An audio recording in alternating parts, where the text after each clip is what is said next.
this magical being? Hmm. So what's coming into my mind, which I haven't thought about for a really long time, is I used to wake up in the middle of the night with something sitting on my bed.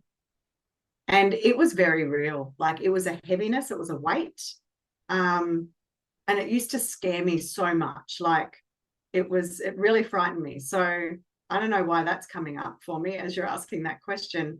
But maybe that was the signs that there was another world outside of what I could see and touch.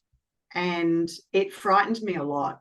So my gifts, as I now realize them to be, did frighten me a lot. I I used to be afraid that I would be using them for evil instead of good. I used to be afraid if I thought something bad about somebody, something bad would happen to them and I created it.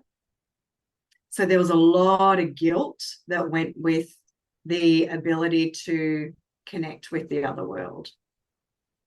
And that guilt is a real thing. Like, to discover that you can see something that other people can't see and you don't realize it is a gift at the time. I just thought everyone was like that. It was a normal thing for me Mm, to discover they couldn't do that, and then to realize that it freaked them out. So their fear created our fear. And I mm, was always safe with my imaginary friends and the beings from that other side.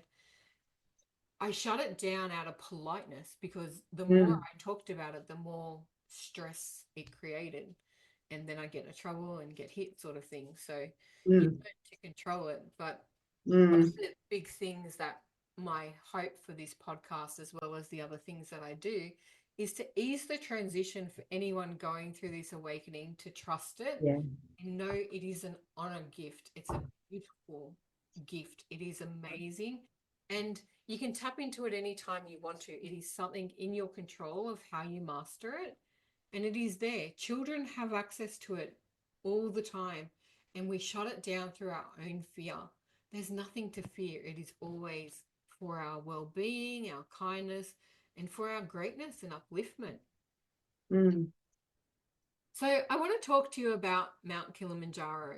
Would you consider that experience another episode of The Dark Night of the Soul?